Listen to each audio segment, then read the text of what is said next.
Bama basketball takes on Duke. Could be the biggest game Alabama's ever played if they're able to get to the Final Four back-to-back seasons as they try to get that national championship. It's time for Elephant in the Room. He's Jay Coker. I'm Mick Gillispie, brought to you by mybookie.ag. Let's get this party started. And look, I'm going to get it started with yours and my favorite opening.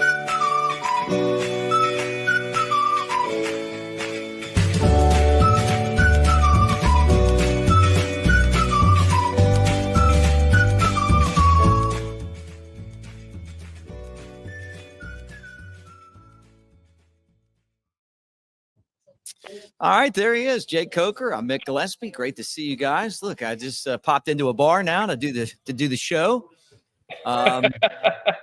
You thirsty? Not yet, but I will be around 6 o'clock. Yeah, big basketball night. Actually, my day, I heard a lot of people were upset about this tip-off time. I got a wedding at 2 o'clock. And so it kind of works out perfectly for me that the game starts at 7:45, something like that. Yeah. Yeah. So you like starting later than earlier? I'm in the money. This team, I swear, I don't even want to talk. I don't even want to get too invested in them until the Sweet 16. It's back-to-back years. We show up in the Sweet 16, and then all of a sudden we're world beaters. Of course, I will say they made me a little nervous. With BYU did dominate us in the paint, but at the same time, you hit that many threes, you can't be beat. It's impossible. You know how demoralizing that had to be for BYU? You at some point you just got to sit there and say that we had zero chance tonight. Nothing we could do. Yeah, it was awesome watching them bomb away like that. Oh no! Mark Sears finally had the game that we were hoping for. That's right, and luckily we're playing in the same stadium tonight that we played in on Thursday night.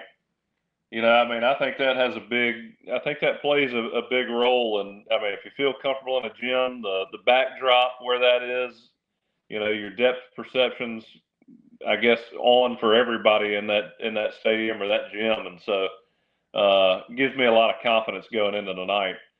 And another thing, I'm trying to understand where this, I know it's Duke, so there's automatically hype there, but I don't think they've really played a schedule this year that was, I think they were 57th overall strength of schedule ranking. Yeah. Biggest win. Well, they did beat Auburn. So they can hang their hat on beating Auburn, but they also lost to Kansas and Kentucky. And whereas you look at, our strength schedule, it's number one, I believe. And we're battle tested, played these games over and over again. This is just another. Look, I'm not guaranteeing a win or saying it's going to be easy, but this is nothing new to us this year. Cooper Flagg is Duke's best player. It's his first year in college basketball. So hopefully we can get in there and wear him out a little bit. Chris Youngblood can give him the business, and we can, get back to the Final Four. Their road to the Elite Eight was Mount St. Mary's 93-49, and then they beat Baylor, a 9 seed, 89-66. Then they beat Arizona 100-93. So now they'll take on Alabama. You mentioned Cooper Flagg. He's been so good, man. Just fantastic player. You've got an opportunity to get back to the Final Four back-to-back seasons. Bama beat Robert Morris 90-81, didn't play well in that game. Then St. Mary's got spanked 80-66, and then we talked about BYU getting bombed away 113-88. Mark Sears, 34 points, hit more threes than anybody else. And you just hope that he's able to follow that up again, right? Just if he's able to go out there and shoot, that's going to help Bama immensely. And I think the only way they're going to beat Duke is with him having an amazing performance. Yeah, you'd have thought he'd have watched some Jake Coker basketball highlights in high school, You talking about when he was shooting 12%? Yeah, he picked up a few tips. Actually, He might have watched some of my tape when he was slumping earlier in the year. No, man. Look, it's one of those things. I think you get familiar with the stadium.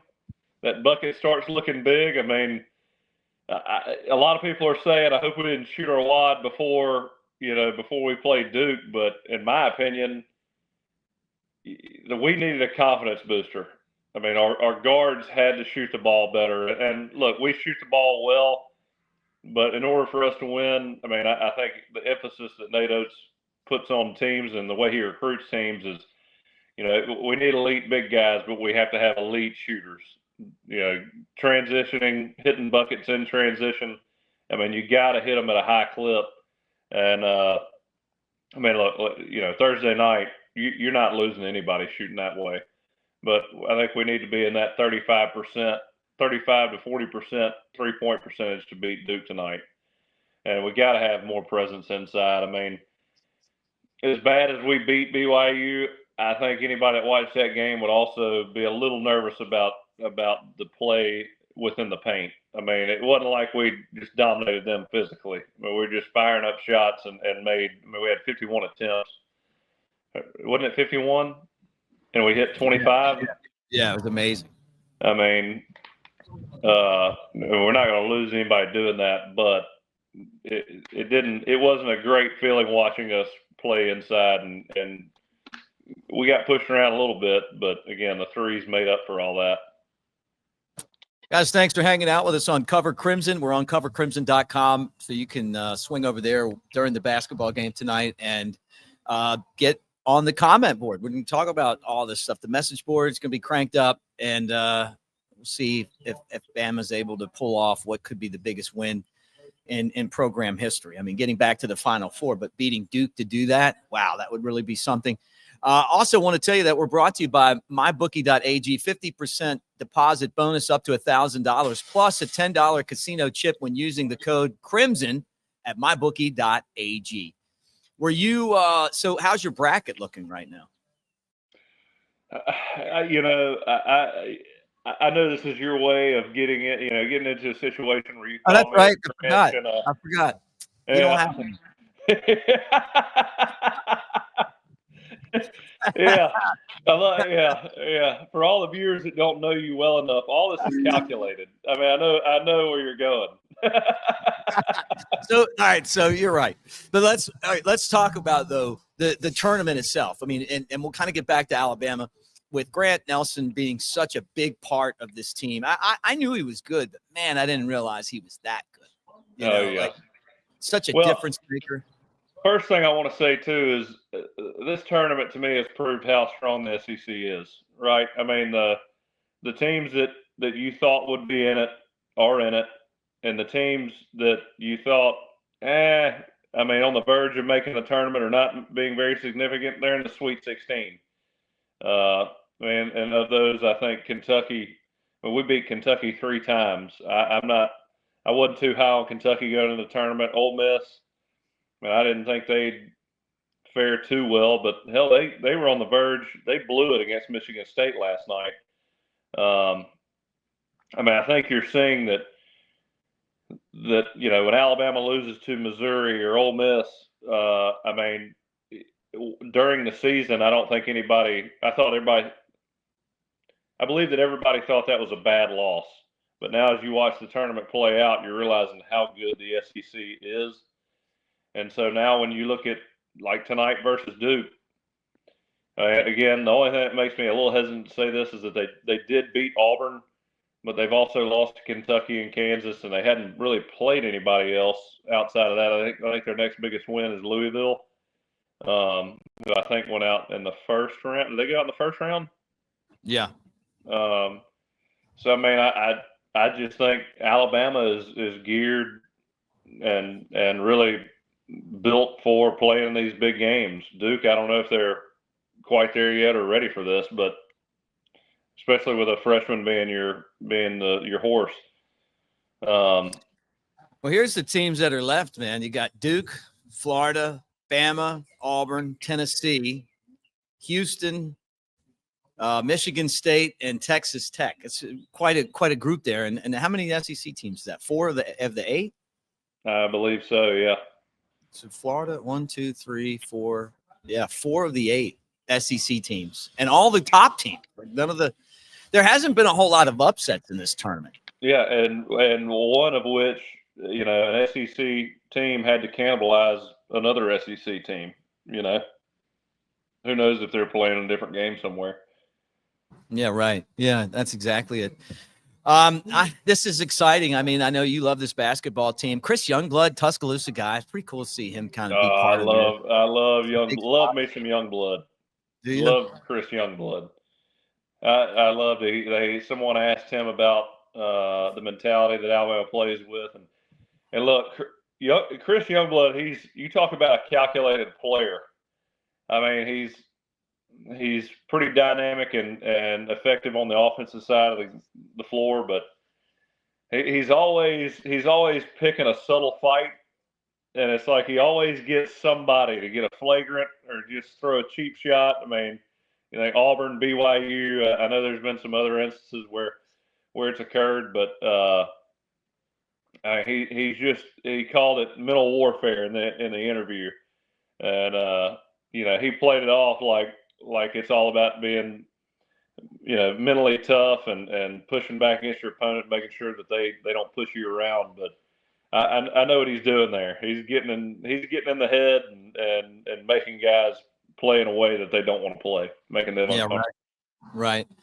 LeBaron Philon, he's definitely the Jules Mounier award winner on this team. Of course, your grandfather, like the smooth moves. Plus, he's from down in the LA area, the Mobile area. Would you agree with that? Would you award him the Jules Mounier Bama Player of the Year? Yeah, for smooth? Sure. Yeah. I love watching that guy, man. He's old Pawpaw. He was from New Orleans, though. Had that New Orleans accent.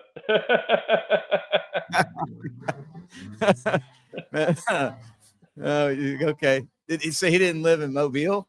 Yeah, he moved to Mobile.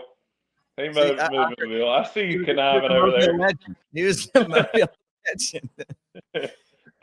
He was. It's crazy. Everybody. I mean, I run into so many people that ask me about him, or have stories about him. He was everywhere. That's we're talking about his. Would you say your pop? Is that what you call him? I call him Pawpaw. Paul. Okay, yeah, Paul. Jules Mounier, but a great basketball player with smooth moves out on the court, like Philon. What do you think Alabama has to do to beat Duke today? I mean, like, what do you need to see from these guys to get them into the Final Four again? I mean, hopefully we can somehow get Cooper Flagg into some foul trouble early. Got to make the threes and got to get those defensive rebounds. I mean, we can't let teams offensive rebound on us and get second chance opportunities. I just feel like that's been a weakness of ours all season. It's been so frustrating to watch teams get 2 and 3 opportunities per possession. It's just, I don't know what's going on. It's very frustrating. It's like we don't box out. I mean, we can't turn the ball over like crazy either. This team has so much talent, but there's a lot of just seems like there's some mental errors there, play out a little out of control, and I know that comes with trying to play fast. But there's so many times where you're like, oh, why'd you do that? Hell yeah, glad you did that. You know what I mean? Just you're sitting there second guessing everything they do, and then they end up making a great play, and it's a very exciting brand of basketball to watch, but at times can be frustrating. Jaron Stevenson, big factor. Jaron Stevenson? Yeah. I mean, I hope he plays well. He makes me a little nervous. I hope he plays well. He just needs to get in there and grab the ball and bring it down strong. I mean, yeah. And when he drives, have somewhat of a plan. Yeah, right. I love watching. Yeah, I got you, man. What about Clifford Amore though? Like he's the guy we didn't have last year. He's so big. I love Cliff. I love Cliff. Let's make those dunks though. Let's make the dunks. Yeah. His arm was like over the backboard. Did you see? Over the backboard. Like just put it in the hoop. You don't have to do it. Doesn't need to be emphatic. Okay. I was like, Cliff. I mean, we got a better chance of making it from 21 feet than you do from point blank range. Come on, dude. You gotta get it right. Oh my gosh. Hey, you guys hang out with us, like and subscribe, give us a thumbs up. That's a great way. Let me throw it up there. Boom. That's it. Say Roll Tide with a thumbs up. Jake Coker and Mick Gillispie on Elephant in the Room. I got some of my rowback gear on. I was wearing some earlier today. I changed. I didn't want to. I worked out this morning. I didn't want to sweat it out, in the rowback gear. Yeah, feeling good. As I talk to you from a Starbucks. Hey, we need a rowback to send another shipment. We need to sell some. We gotta get that Final Four package. Look it up, man. Look it up. So you got Bama versus Duke. Do you think that this is the biggest basketball game potentially in school history? Yeah, because it's the Elite Eight. I mean, one of my favorite games I've ever watched as an Alabama fan in terms of basketball was last year against North Carolina in the Sweet 16. I feel like I'll always remember that game. I really enjoyed watching that. But yeah, I mean, last year in the Final Four versus UConn, you could say it was the biggest matchup. If we win tonight, this is going to be the biggest win in college basketball history for Alabama, I believe. No doubt. We beat Clemson in the Elite Eight last year, and while that was a huge win, I think everybody. You didn't want to say it, but everybody felt comfortable we were going to win that game. North Carolina in the Sweet 16, not so much. Yeah, no, I mean, that's it, man. I mean, and you got to win. You got to beat the teams if you want to be the champion. And I've said this about Alabama basketball this year. They set out to be the champion the entire year, right? Now they have the opportunity to do that. These are the games that matter. If you're really going to be a champion, these are the games you win, right? Yeah, well, we mentioned it in the last show, Grant Nelson talking about how the Sweet 16, that's kind of when they came together last year. He said it before this game this year, and all of a sudden, we shoot really well, dominate for the most part, have some issues at times, but it's almost like this Alabama team, they know they're good, they have confidence, but they get bored until it matters. It's like once they get in the tournament and they're playing teams that consistently that they think, has an opportunity to beat them, but they also got to beat them to advance. That's when they kind of tighten down the screws and figure it out. They play when the pressure's on. And so, this Duke team is not – I don't think – there's not a team in this bracket or in this tournament that you look at like you did last year against UConn where you say, we play them. I don't know. I felt that a little bit when we played Florida in the SEC tournament this year. Because Florida's so big, so athletic, they shoot the ball well. That's going to be a tough team to beat. That's the team that, if I'm realistically looking at it, that's the team I think has the, best potential or most potential to win the national championship. But Alabama, if we play the right game, shoot well, then we can beat anybody. And that's obvious. Everybody knows that. But last year when we played UConn, I don't know if anybody gave us it wasn't a 50-50 game, like I feel like tonight is, or anybody we play from here on out. These are all games that this is the reason why playing that schedule where you had to play, ranked team after ranked team after ranked team after ranked team helps you. This has been kind of the pace for this Alabama team for a while. So, it's at least that part of it. But these are all tough games. It's not like they won all those games. Yeah, it's no different to me than SEC football. You play a tough schedule week in, week out, and you're constantly grinding. The playoffs become easy. You got that much time to prepare. you're playing good teams, but you've been playing good teams all year. You know, I mean, you play in other conferences. Any other conference that's not, I mean, there's not one that's as physical as SEC. So, you know, when you start playing those consistently tough games, it's hard to be consistent as a team because, you know, I feel like sometimes you get punched in the mouth from the start and you're like, oh man, I got to kind of gather myself and figure it out. This kind of intensity is somewhat new. Yeah, it's going to be fun, man. It's going to be fun. Like, this is our basketball preview show. You and I have become the basketball preview team here on. Hey, felt like we're doing a pretty good job. We've been watching. We're excited. That's right. I mean, I was going to give you some real top-notch analytics here. Ball in the basket. Do it. It's like every Bama fan right now, except like especially from a long way away. Yeah, right. When you shoot the ones that and you do your hands like this in the air, hey, those are the ones I like. When the ball misses, you got to grab it. You can't let the other guys grab it, you know?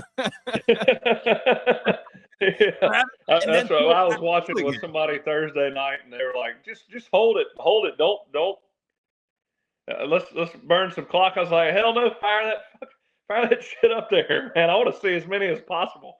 Yeah, me too. How about the way that Arkansas lost? I mean, I can't believe it. Oh my God! 4 minutes left, and they lost. I mean, when they were up 13, I was like, all right, I'm gonna chill out and probably go to sleep here, and then. You know, as I'm closing my eyes, here comes Texas Tech hitting 2 threes in a row. I'm like, what are we doing? But that is, man, you talk about, I like to make fun of Auburn when they lose and they have a bad outing or a bad ending. But that happens to Arkansas, I feel like, pretty frequently in all sports. And I genuinely felt bad for them. Yeah, really. Well, that's what I said was that's Alabama basketball over the years in a nutshell, because that's the kind of stuff that used to happen to us. Oh yeah. You got to be good enough to get the lead, but you got to be good enough to finish the game too. And we just won. I mean, it's all that. Hey man, all that's part of being a good team. That's probably one of the most important aspects of being a good team, being able to close and be able to win. We talked about it last year with when everybody was, Jalen Milroe's first year starting. We're sitting there.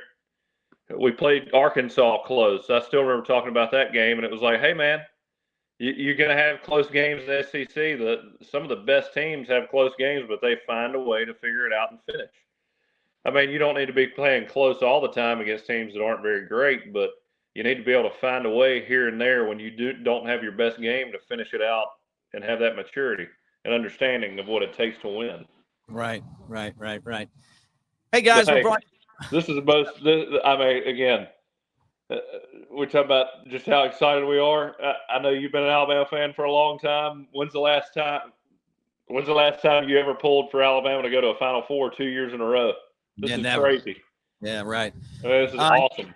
Yeah, it's awesome. You can put some money on it. MyBookie.ag, 50% deposit bonus up to $1,000 plus a $10 casino chip when using the code Crimson at MyBookie.ag. All right, well, it's tonight. You get, as a Bama fan, you're lucky because we get to watch one. I like playing the second game just because if you lose, you're not so pissed off you don't want to watch the first, you don't want to watch the second game, right?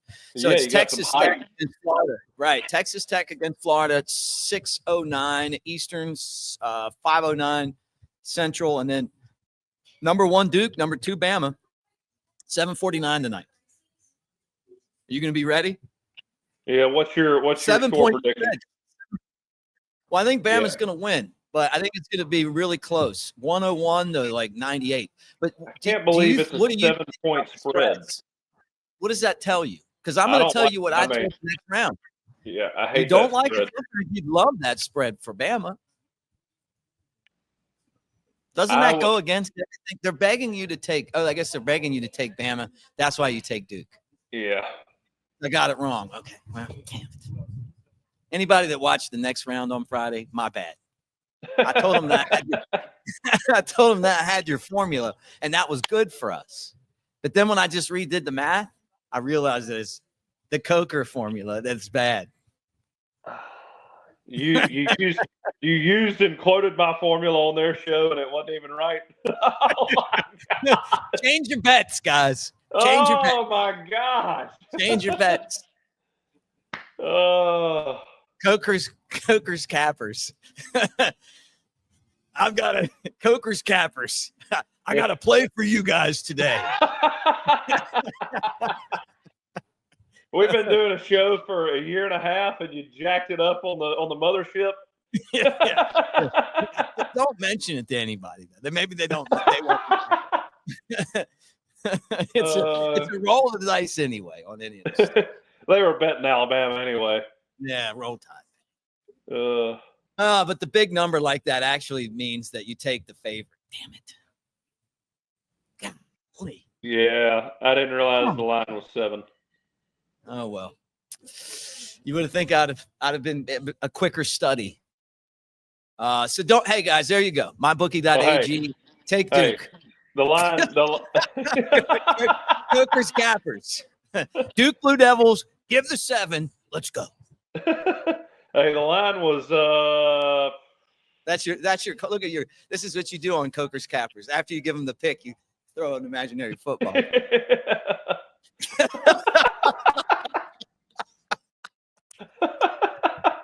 If you guys lasted this long, you just learned something here. Hey, the line was 4 against BYU, and we beat them by what, 20 something. So yeah. Hey man, you never know. Yeah, I'm gonna relax in my living room, watch a little hoop. I'm out of the bar now. Did you notice that? I'm back home and I'm ready to go. Yeah. You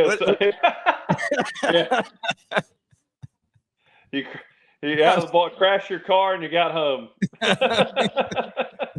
That's a bad topic right now. Not ready to talk about that. You're steamed. Oh man. Oh, you're killing me over here.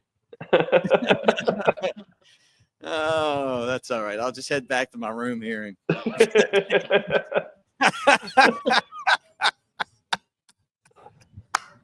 we'll let the viewers know next show, maybe. Go back there and play with some of my toys. See them back in that hallway. I'm sorry that this show's digressed into this. Oh my God, my ribs hurt. All right, so you got it's. What do you think about the other matchups before we bid everyone farewell here on our basketball special? you got tomorrow. You got number 1 Houston, number 2 Tennessee, number 1 Auburn, number 2 Michigan. So that's all the favorites are in this. Yeah, I think it's going to be Houston, Florida, Auburn, and I hope it's Alabama. 3 out of the 4. And guys, you could tell by the way he said that, no confidence at all in Alabama. Coker's capper. he's telling you right now, take Duke and give up the 7 points.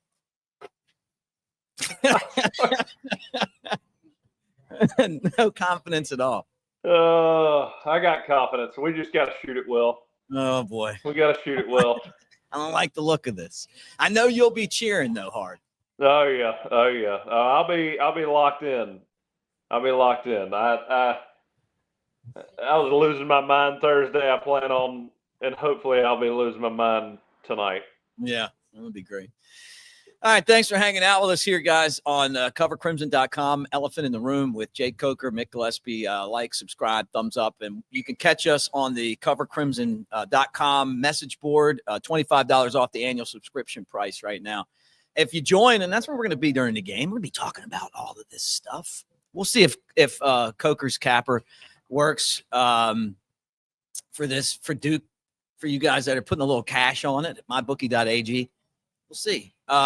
But take advantage of our promo code right here. 50% off deposit bonus up to $1,000 plus a $10 casino chip when using Crimson, mybookie.ag. Anything else that you want to add, my friend?